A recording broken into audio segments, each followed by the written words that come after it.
नमस्कार मित्रों, जय श्री राम।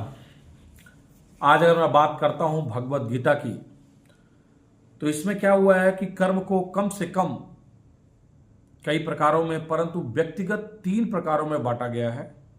अगर मैं बात करता हूं तो पहले होता है कर्म प्रधान, जो कि कर्म से योग से संबंधित होता है।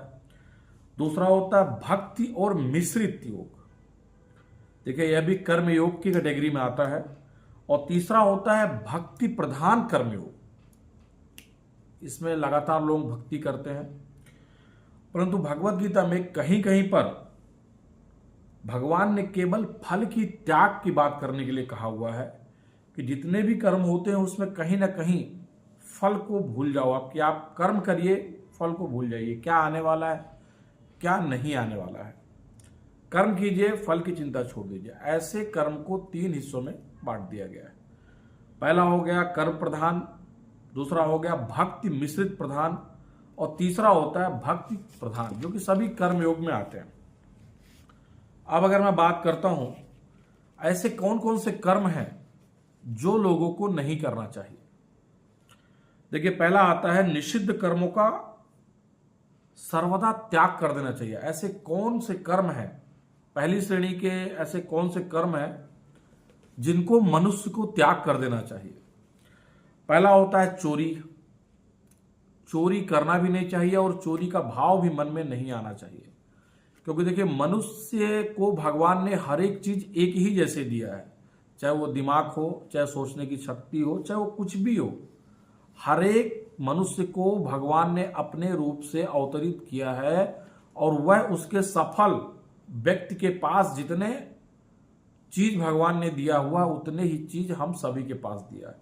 कोई अंबानी बन जाता अपना दिमाग लगा के, तो कोई भिक्षा मांगते रह जाता है। परंतु इसमें भी अगर बात करता हूं तो निषिद्ध कर्मों का सबसे पहले त्याग करना चाहिए। पहला होता है चोरी, दूसरा होता है झूठ। देखिए झूठ ऐसी जगह पे बोलिए जहां पे अगर आप झूठ बोले तो लोगों का भला हो सके, ऐसी जगह पे झूठ बोलिए। ऐसी जगह पे झूठ मत बोलिए जिससे किसी का अभला हो सके। कपट, इसके बाद आता है छल, इसके बाद आता है जबरदस्ती। कभी किसी से जबरदस्ती मत कीजिए। हिंसा, यह जो कर्म होते हैं वह नीच कर्मों में आता है। जो सबसे निम्न और घटिया किस्म के जो कर्म होते हैं वह व्यक्ति अक्सर चोर, झूठ, कपट, छल, जबरदस्ती, हिंसा, इन सब जो चीज होते हैं नीच कर्मों में आता है। यह वाणी और शरीर किसी भी प्रकार से नहीं करना चाहिए, चाहे अपने टंग से हो और चाहे अपने शरीर से हो। इस तरह के जो कर्म हैं हमको नहीं करना चाहिए, इससे दूर रहना चाहिए। यह पहला श्रेणी का त्याग होता है जिसको सामान्य तौर पर हर मनुष्य को करना चाहिए। उनके दिमाग में तो उनके मस्तिष्क में कभी भी झूठ, कपट, चोरी, इस सब चीजों की भावना नहीं आनी चाहिए। आप मेहनत करके आगे बढ़ेंगे तो उसका आपको फल मिलेगा। भागवत गीता में साफ कहा गया है कि फल की चिंता मत कीजिए, अपना कर्म कीजिए। यदि आप इस तरह के कर्म करेंगे तो आपको इसका बहुत बड़ा पश्चाताप इसी कलयुग में और इसी जीवन काल में व्यतीत करना पड़ेगा। देखिए स्टार्ट अच्छा रहता है पर अंत बहुत बुरा रहता है, इसीलिए कोशिश कीजिए कि इस तरह की जो पहली और नीच श्रेणी के कर्म होते हैं उनको करने से बचिए। दूसरा होता है काम्य कर्मों का त्याग।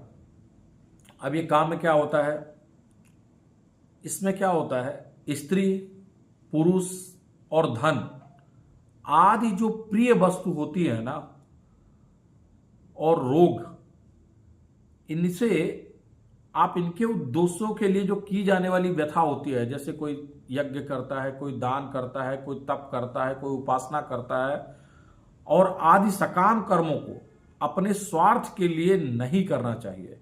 यह दूसरी श्रेणी का त्याग होता है। देखिए क्या होता है, किसी को लगता है कि हमको शादी के लिए अच्छी लड़की मिलना चाहिए, कभी लड़की को लगता है कि हमको अच्छा लड़का मिलना चाहिए, किसी को लगता है कि हमको बढ़िया पुत्र मिलना चाहिए जो एकदम श्रवण कुमार हो, किसी को लगता है कि हमको सपना सोच रहा है कि हमको लाखों का धन आ जाना चाहिए। देखिए ये क्या होता है, इस तरह की चीजों को प्राप्त करने के लिए जो लोग यज्ञ, तान, तप, उपासना आदि करते हैं वह स्वार्थ के लिए नहीं करना चाहिए।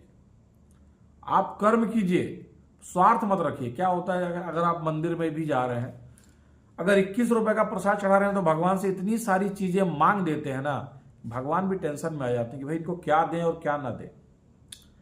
भगवान आपको हर एक चीज दिया, दिमाग दिया, सोचने के लिए, देखने के लिए आंख दिया, खाने के लिए मुंह दिया, हर चीज करने के लिए हाथ पैर सब कुछ दिया, फिर भी आप मंदिर जाने के बाद में अगर 21 रुपए का प्रसाद चढ़ाएंगे तो भगवान से मांगने की लिस्ट इतनी बड़ी कर देंगे कि आदमी हर चीज मुझे भगवान ही दे दे। देखिए आपके पास सोच दिया, सोच के थ्रू आगे चलिए ना, कोई दिक्कत नहीं बोले। इस टाइप का जो यज्ञ, दान, तप और उपासना होता है ना, वह किसी काम का नहीं होता है। अगर आप ऐसा करेंगे तो आपके साथ में सभी चीजें, स्त्री, पुत्र, धन आदि कुछ नहीं मिलेगा। आप सिर्फ कर्म कीजिए, फल की चिंता मत कीजिए। अगर ये आपका कर्म सही है तो आपको हर एक चीज मिलेगा। मेहनत कीजिए, मेहनत के बल पर हर चीज हासिल कीजिए, सब कुछ अच्छा मिलेगा। आगे चलते हैं।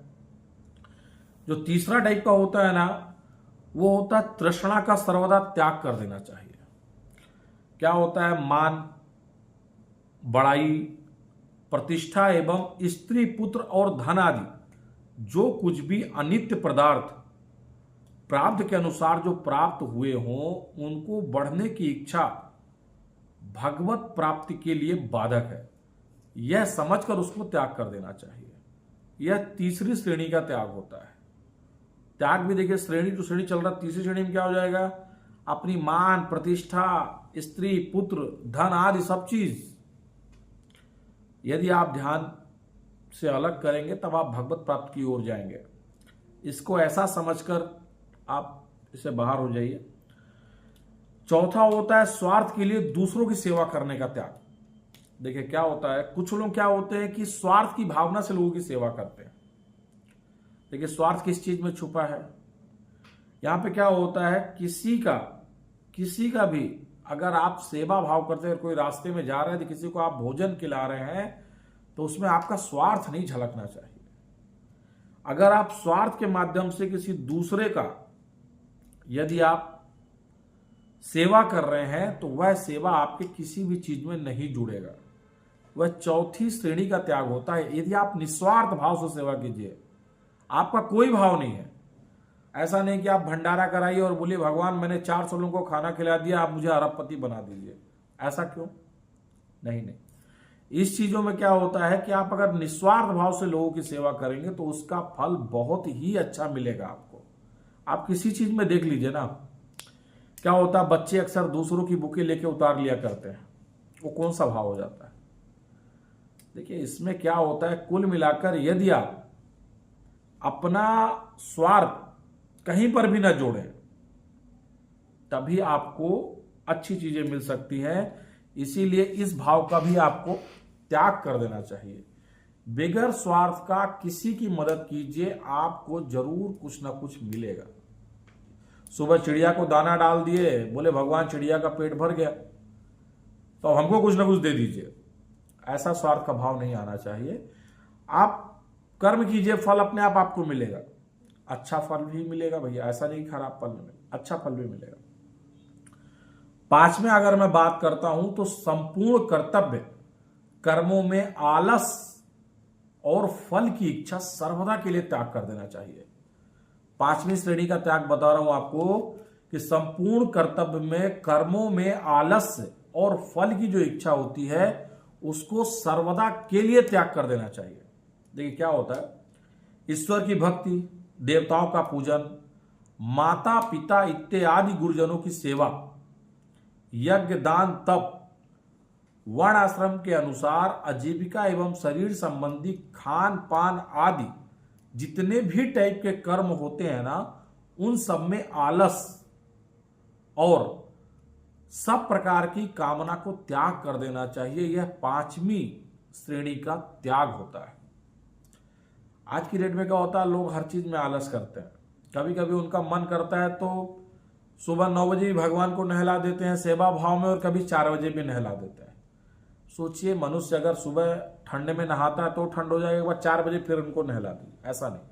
पूजा पाठ आदि सभी चीज भावना से लग के करना चाहिए उसका भी एक टाइम टेबल होना चाहिए कि हे भगवान, मैं प्रभु को 12 बजे के पहले भोग लगा लूं या नाश्ता करने के पहले भोग लगा लूं। भूख तो सबको लगती है, जब हमको लग गई तो उनको क्यों नहीं। उसमें आलस कभी नहीं करना चाहिए। इसके लिए क्या होता है, संपूर्ण कर्तव्य में, कर्मों में अपने आलस और फल की इच्छा को सर्वदा त्याग कर दीजिए। यह 5वीं श्रेणी का त्याग होता है मनुष्य के लिए। फल की चिंता मत कीजिए, ओनली कर्म कीजिए, आपको फल अपने आप मिलेगा। फल जब मिलेगा तो आपको पता नहीं चलेगा, हो सकता है आपका बेटा अच्छा मिल जाए आपको, जो श्रवण कुमार हो, ये तो फल ही है ना आपके कर्मों का।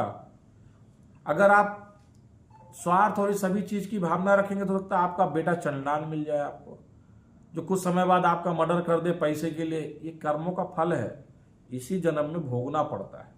इसीलिए हर एक टाइप के कर्मों को आप अगर त्याग करते चले जाएंगे और फल की चिंता नहीं करेंगे तो आपको बहुत बड़ी चीज मिलेगी।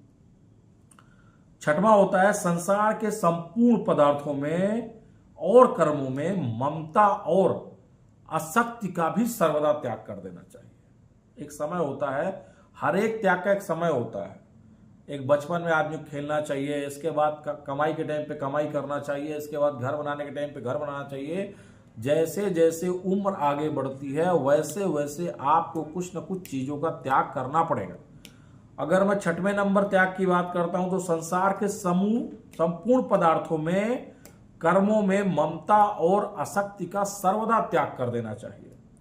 इसमें होता क्या है, धन, मकान, वस्त्र, संपूर्ण ऐसी वस्तुएं, स्त्री, पुरुष, मित्र, संपूर्ण जो वस्तुएं, मान हो गया, बड़ाई हो गया, प्रतिष्ठा हो गया, और इस लोकों से परलोक जितने विषय होते हैं, भोग रूप पदार्थ को आप क्षण भंगुर में सबको त्याग दीजिए। यह 6ठी सीढ़ी का त्याग होता है। यह आपको परमात्मा से मिलाने के लिए होता है, कि आप परमात्मा के साथ में समीप जाने के लिए होता है। इसके लिए क्या होता है कि जब ये उम्र आती है ना, तो आपको हमेशा मन भाव से भगवान के गुणों के प्रभाव, रहस्य के विशुद्ध होकर मन भजन में एकदम एकांत भाव में रह के भगवान का भजन करना चाहिए। ऐसे में शास्त्रों का विचार करना चाहिए, बहुत प्रिय लगता है। अगर आप देखेंगे तो प्रेमानंद महाराज जी को देखिए, वो सभी गुणों को अपने त्याग कर चुके हैं। जिनकी 17-18 साल से किडनी खराब हो, देखिए भगवान उनको अच्छे से चला रहे हैं। यह उनके कर्मों का फल है। शरीर में कोई ना कोई पार्ट खराब है, लोग 2 महीना, 1 महीना, 3 महीने टेंशन में आ जाते हैं। देखिए 18 साल से मस्त मौला है। ये सभी चीजों को उन्होंने त्याग कर चुके हैं। बोले वो भक्ति भाव में लगे, उनको दिन रात भगवान दिखता है। बोले आगे मैं बात करता हूं, जो 7वां क्या त्याग करना चाहिए। संसार, शरीर और संपूर्ण कर्मों में सूक्ष्म वासना और अहंकार को आपको त्याग कर देना चाहिए। यह 7वें त्याग की भावना होनी चाहिए। इसमें संसार के संपूर्ण पदार्थ माया के कार्य करने होने सर्वदा अनित्य और परमात्मा की सर्वत्र भावना और परिपूर्ण से ऐसा निश्चय करना चाहिए कि आपको चारों ओर भगवान ही भगवान दिखाई दे। इस प्रकार साधन करने से पुरुष को तत्काल परमात्मा के सुख सुख प्राप्त होता है। यदि आप संसार के सभी चीजों को प्रत्याग करके आगे बढ़ेंगे तो आपको भगवान की अपने आप ही शक्ति प्रदान हो जाएगी। इसमें होता क्या, मालूम है क्या, आदमी बोलता है ना कि हम भगवान को जानना चाहते हैं, पहचानना चाहते हैं, देखना चाहते हैं, परंतु कहां से दिखे। देखिए आपने देखा होगा माध्यम, समझते हैं ना आप, माध्यम क्या होता है। माध्यम एक ऐसी चीज होती है जो भगवान के द्वारा आपकी सहायता के लिए कहीं ना कहीं आपको भेजा जाता है। कोई ना कोई किसी न किसी प्रकार से आपकी सहायता करेगा। यह भगवान के द्वारा भेजा गया एक चीज होता है कि लो भैया, आप, भगवान स्वयं किसी की मदद करने नहीं आते ना, माध्यम बनाते हैं। यदि आपने सच्ची भक्ति की है तो आपके लिए माध्यम जरूर बनाएंगे। देखिए आज मैं बात कर रहा हूं श्रीमद् भागवत गीता का सिर्फ 10-12 पेज ही गया हूं। इसमें अगर आप देखेंगे तो भैया कर्म के भी प्रकार बताया गया है। इसके बाद अगर मैं बात करता हूं तो 7 ऐसी क्या चीजें होती हैं जिसको क्रम से क्रम त्याग करना चाहिए। जैसे जैसे अवस्थाएं बढ़ती जाएंगी वैसे वैसे अगर आप इन चीजों को त्याग करेंगे तो यह आपको बहुत आगे तक लेके जाएगा और परमात्मा के मार्ग में आपको जोड़ देगा। परंतु हर जगह कर्म कीजिए, फल की चिंता मत कीजिए। अगर आप फल की चिंता करेंगे तो कोई भी कर्म नहीं कर सकते। मनुष्य को यदि कर्म करना है तो वह निस्वार्थ भाव से ही अपने कर्म को कर सकता है। जहां पर थोड़ा सा भी स्वार्थ का भाव अगर आपके पास आ गया है तो आप रास्ते से भटक गए। आज मैं थोड़ी सी चीजें जरूर पढ़ा, बोले आप तक पहुंचाने की कोशिश भी किया, परंतु भागवत गीता में हर एक जगह यही लिखा हुआ है कि फल की चिंता ना करें, सिर्फ और सिर्फ अपना कर्म करें। और जो 7 टाइप के जो कर्म होते हैं उनका लगातार आपको त्याग करते रहना चाहिए, धीरे धीरे धीरे करके, जिससे आप और अच्छे रूप से आगे जाएंगे। धन्यवाद।